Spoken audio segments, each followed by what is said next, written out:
নমস্কার সবাইকে, গল্পাঞ্জলি চ্যানেলে আপনাদের স্বাগত। আমি রুমকি। আমার আজকের নিবেদন সরোজ কুমার রায়চৌধুরী রচিত ছোট গল্প নিবারণের মৃত্যু।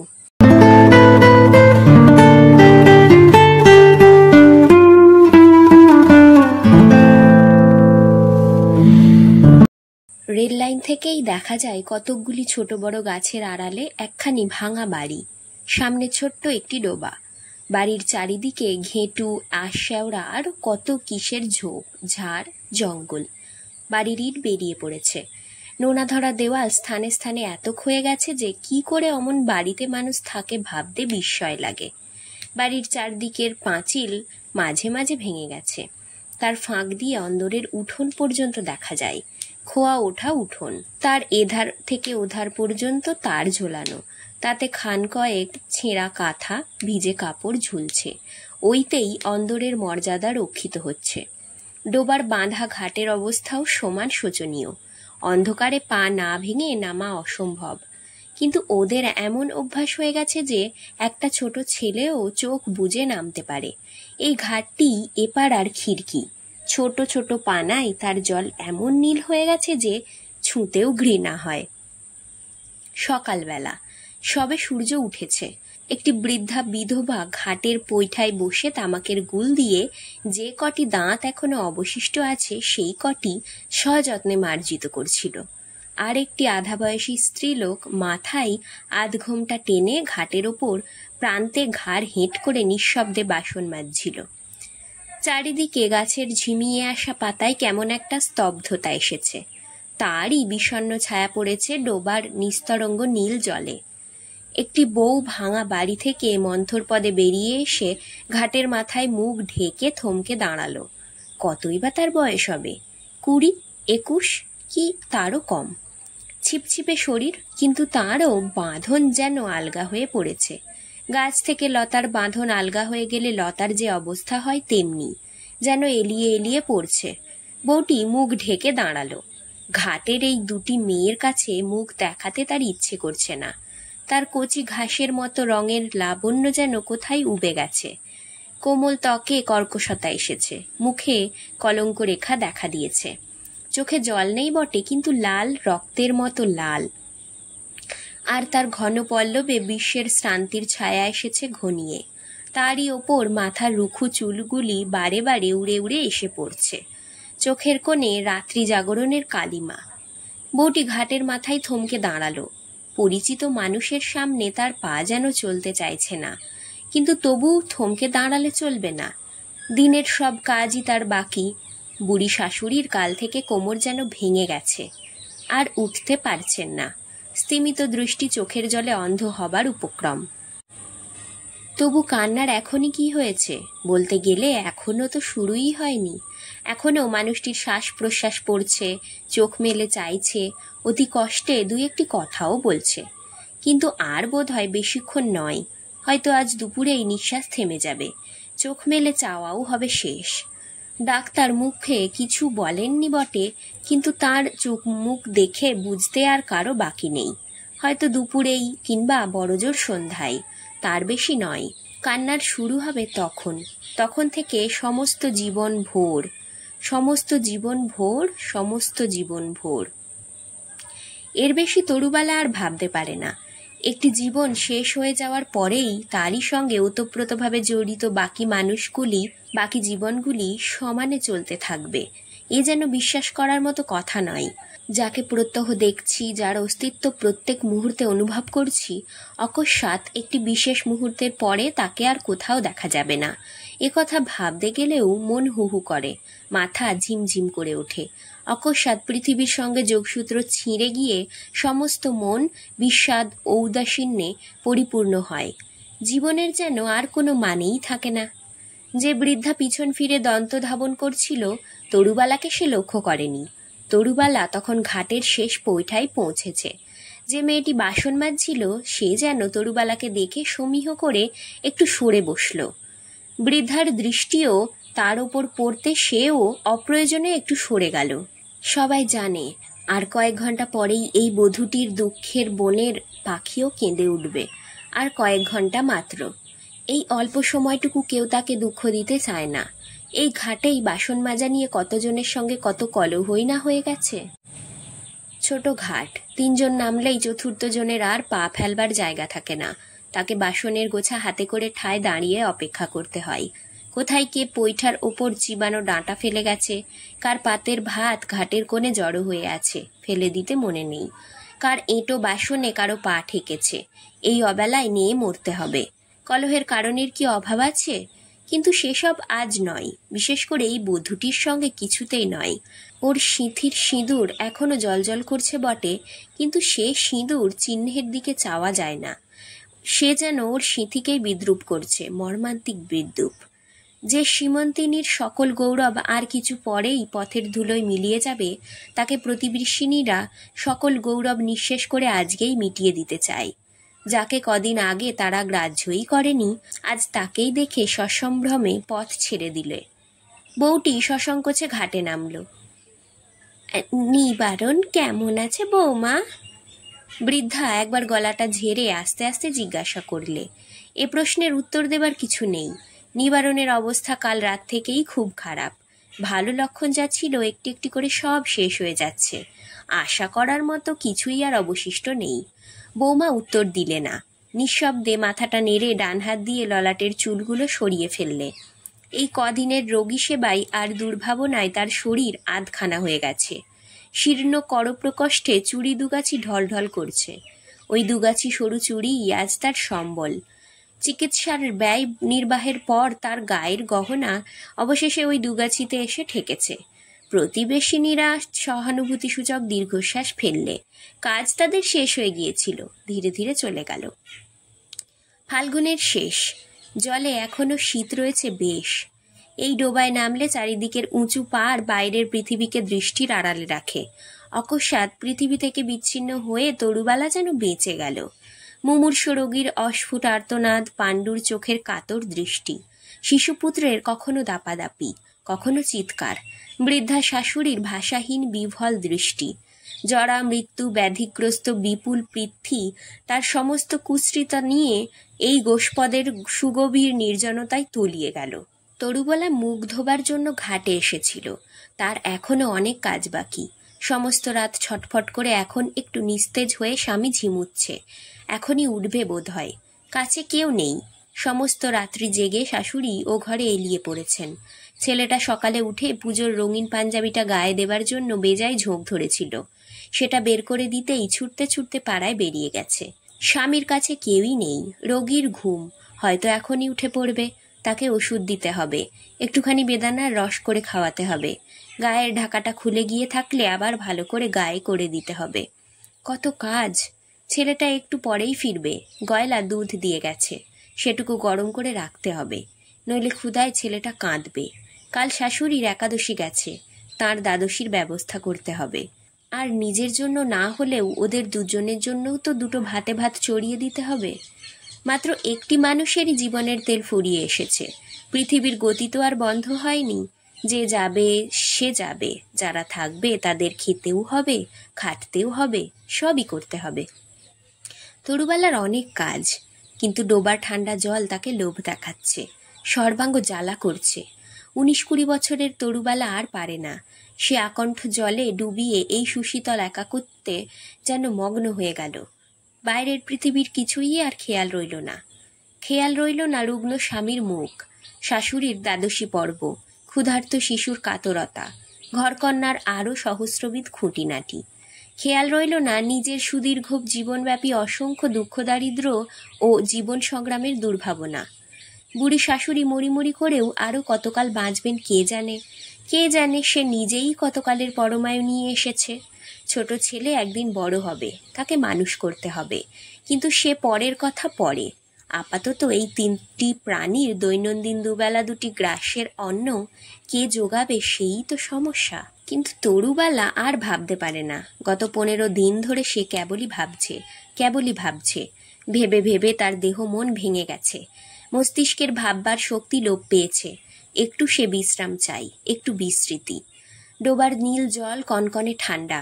উঁচু পাড়ের আড়ালে পৃথিবীতে চলছে ভাঙা গড়ার খেলা, অবিশ্রান্ত। ঝোপে ঝোপে কটি পাখি তুলেছে নিরবিচ্ছিন্ন কুজন। তরুবালার সব ভুল হয়ে গেল। সে ডোবার জলে গলা পর্যন্ত ডুবিয়ে মুখ দিয়ে জল ছিটিয়ে ছিটিয়ে আপন মনে খেলা করতে লাগলো। নিবারণ মস্ত বড় লোক নয়। সে মারা গেলে তার নিজের নিভৃত কোণটি ছাড়া পৃথিবীর আর কোথাও এতটুকু চাঞ্চল্য দেখা যাবে না। না বেরুবে খবরের কাগজে ছবি, না লেখা হবে ইনিয়ে বিনিয়ে সত্যি মিথ্যে নানা রকম শ্রদ্ধাঞ্জলি। এক যদি কোনো বড় লোকের মোটর চাপা পড়ে মরতে পারত, কিংবা পুলিশের গুলিতে, তাহলেও হতো। কিন্তু সে মরছে নিতান্ত মামুলি ধরনে, দীর্ঘকাল ধরে রোগে ভুগে অস্থি চর্মসার হয়ে। আরও কোটি কোটি লোক প্রত্যহ যেভাবে মরছে, এমন মৃত্যুর কেই বা খবর রাখার উৎসাহ বোধ করে?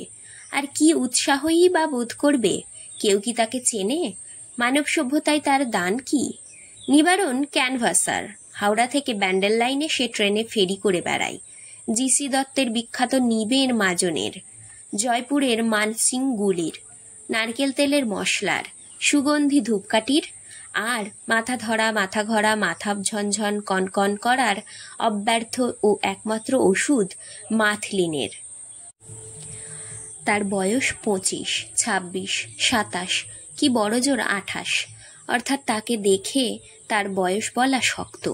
নিবারণ সাধারণ বাঙালির চেয়ে অন্তত 4 ইঞ্চি বেঁটে, রোগা।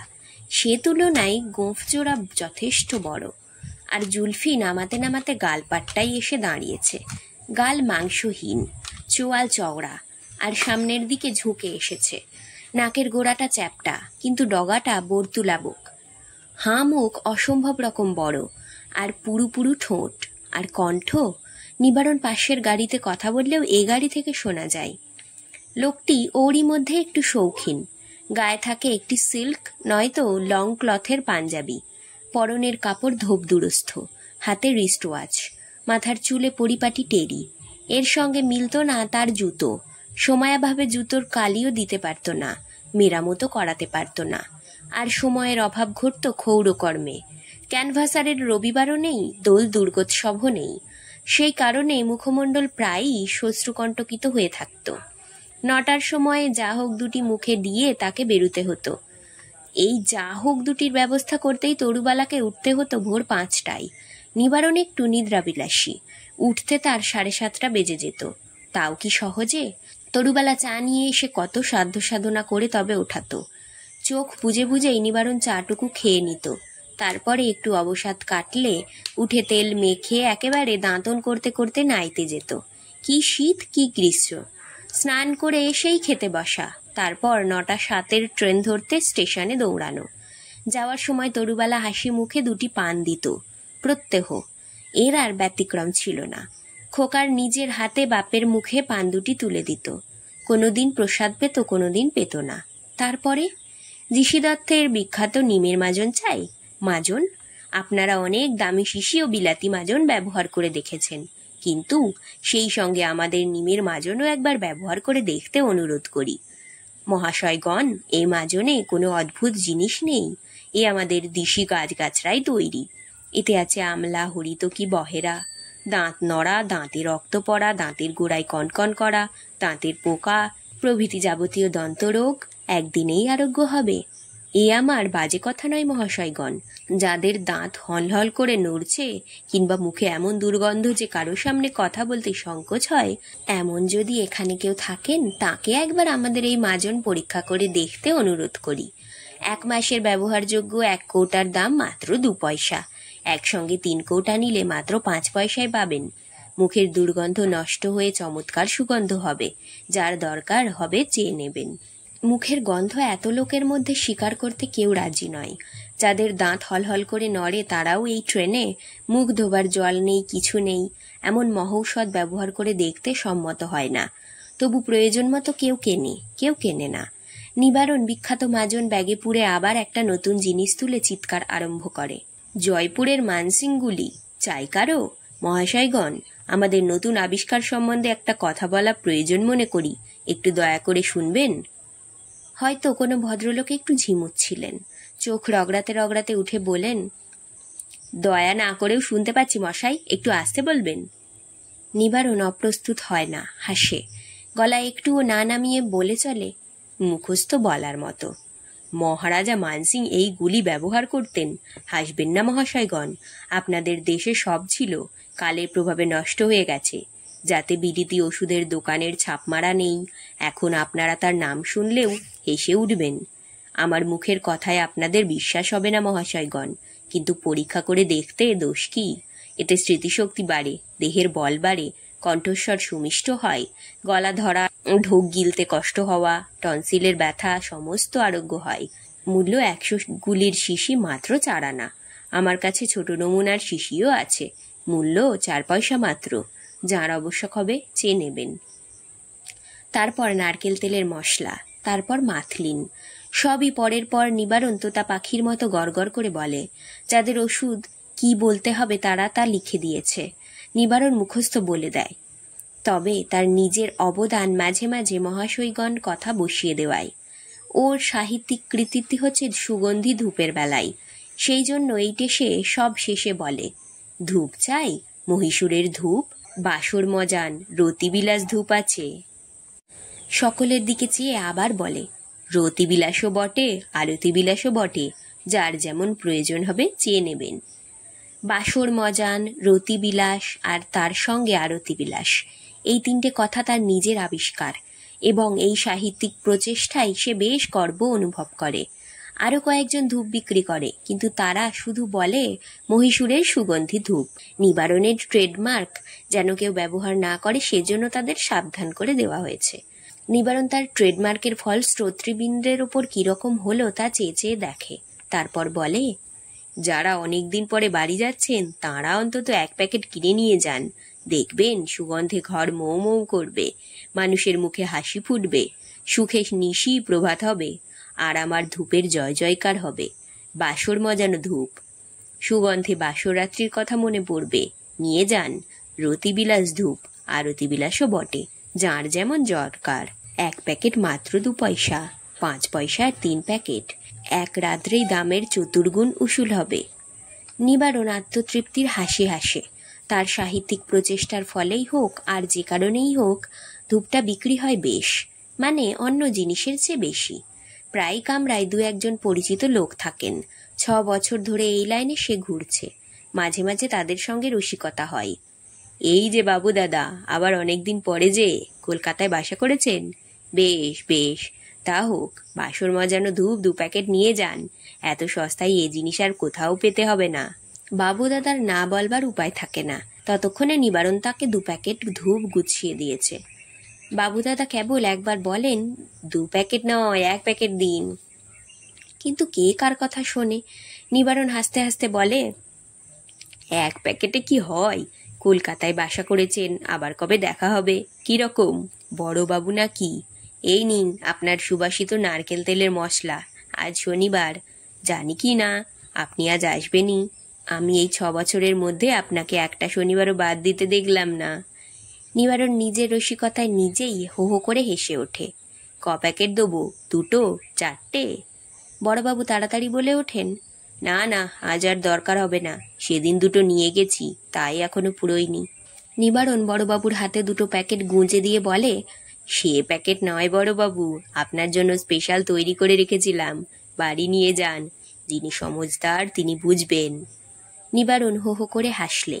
প্রতি কামরাতেই এমনি 2-1 আছেই, কেউ দাদা, কেউ ভাই, কেউ বাবু, কিন্তু কারো নাম সে জানে না, তারও নাম কেউ জানে না, শুধু চেনার পরিচয়। নাম পাতিয়ে নিয়েছে নতুন করে, তাতে উভয় পক্ষেরই কাজ চলে যায় নির্বিঘ্নে। প্রতিদিন লেনদেনে কোনো অসুবিধে হয় না। সেই কারণে এর চেয়ে ভালো করে চেনবার জন্য কোনো পক্ষেরই কৌতূহল এর চেয়ে বেশি এগোয়নি। নিবারণের পৃথিবী বলতে এই, ঘরে মা, স্ত্রী, একটা শিশুপুত্র, আর বাইরে এরা। তার নামের কারবার নেই। মা মা, মায়ের নাম থাকে না, স্ত্রী ওগো, আর শিশুপুত্রের নাম এখনো স্থির হয়নি। এই যা খুশি তাই বলে ডাকে, তাতেই শিশু সাড়া দেয়। আর বাইরে একদল নামহীন অপরিচিত বন্ধু। এই নামের পৃথিবীতে তার কারবার একটু অদ্ভুত ধরনের, যত নামহীন লোক নিয়ে।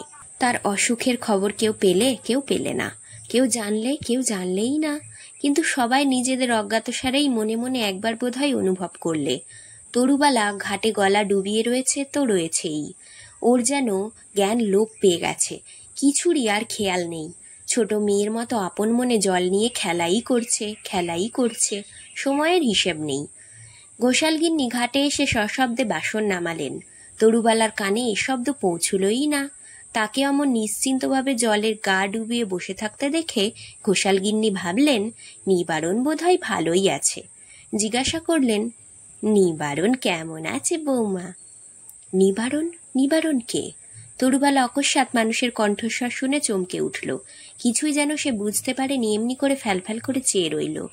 তারপরে বিস্মৃতির তিমির বিদীর্ণ করে ধীরে ধীরে জেগে উঠল বাস্তব পৃথিবীর রূপ, যেখানে মায়ের চোখের সম্মুখে ছেলে মরে, স্ত্রীর চোখের সম্মুখে মরে স্বামী, ভাইয়ের চোখের সম্মুখে মরে ভাই। নিষ্ঠুর কদর্য পৃথিবী। তরুবালার চোখের পল্লবে আবার ঘনিয়ে এলো বিষণ্ণ ছায়া। ঠোঁটে জাগলো নিরতিশয় অসহায়তা, আর দু চোখে ভরে উঠল অসীম শূন্যতা। তরুবালা মাথায় ভালো করে ঘোমটা দিয়ে ক্লান্ত স্বরে বললে, ভালো নেই খুড়িমা। সামনের মরা আমড়া গাছের শুকনো ডালে একটা কাক এমন করে ডেকে উঠল যে দুজনেই ভয়ে ভাবনায় শিউরে উঠল। সেদিন আর নয়, কিন্তু তার পরের দিন দুপুরের মধ্যে তার সব শেষ হয়ে গেল। সকালেই নাভিশ্বাস উঠেছিল। ঘোষালগিন্নি চটপটে মেয়ে, ব্যাপার বুঝে সকালেই নিবারণের ছেলেকে দুটো ভাতে ভাত নিজের বাড়িতে ডেকে নিয়ে গিয়ে খাইয়ে দিয়েছিলেন। তাঁর জেদাজেদিতে তরুবালাকেও অমন অবস্থায় স্বামীকে ফেলে একবার থালার সামনে বসতে হয়েছিল, এক টুকরো মাছও মুখে দিতে হয়েছিল। এ নাকি প্রথা। প্রতিবেশিনীরা তাকে জোর করে স্বামীর কাছ থেকে তুলে নিয়ে ঘোষাল বাড়ির রান্নাঘরে বসিয়ে দিয়েছিল। কে একজন এক টুকরো মাছও তার মুখে গুঁজে দেয়, এ নাকি লক্ষণ। তখনই তরুবালা স্বামীর শিয়রে ফিরে আসে, কিন্তু কথা নিবারণের সকাল থেকেই শেষ হয়ে গিয়েছিল। এখন শুধু চোখের দেখা, চোখ মেলে স্বামীর শেষ যন্ত্রণা দেখা, সেও অল্পক্ষণের জন্য। দুপুরের মধ্যেই নিবারণ চলে গেল। সন্ধ্যার মধ্যেই তার পার্থিব দেহের বিন্দুমাত্রও অবশিষ্ট রইল না। নিবারণের সঙ্গে আমার পরিচয়ও আর 5 জনের মতোই অতি সামান্য। ট্রেনের জনৈক সহযাত্রীর মুখে এই ঘটনা শুনেছিলাম। ঘটনাও আজকের নয়, অনেক দিন আগের। কিন্তু আমাদের ট্রেন সেই পানাপুকুরের ধার দিয়ে চলবার সময় হঠাৎ মনে পড়ল নিবারণকে, অনেক দিন পর। এই গতির জগতে মানুষের বিশ্রামের অবকাশ নেই। নিবারণের মৃত্যুর পর এই পথ দিয়ে 1000 ট্রেন এসেছে গেছে, 1000 যাত্রী। এইখানে পানাপুকুরের সামনে এসে কচ্চিৎ কারো হয়তো তাকে মনে পড়েছে একটি মুহূর্তের জন্য। তেমনি করে আমারও তাকে মনে পড়ল অনেক কাল পরে।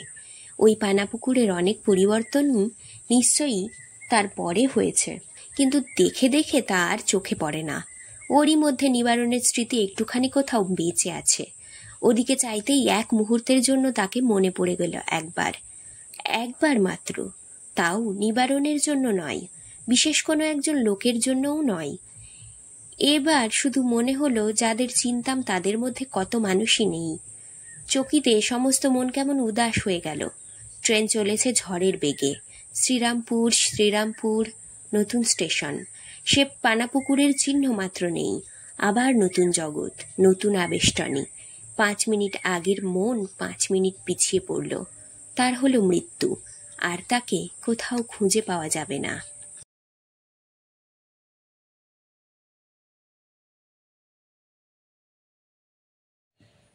আজকের গল্প পাঠ এখানেই শেষ। গল্প পাঠ ভালো লাগলে অবশ্যই একটা লাইক দিয়ে যাবেন, আর নিজের চেনা পরিচিত মানুষদের সাথে শেয়ার করে দেবেন। আর আজ যারা নতুন আমার চ্যানেলে, অবশ্যই সাবস্ক্রাইব করবেন। আপনার একটি সাবস্ক্রিপশন আমাকে আরও অনেক নতুন গল্প পড়তে অনুপ্রেরণা যোগাবে। ধন্যবাদ, ভালো থাকবেন সবাই।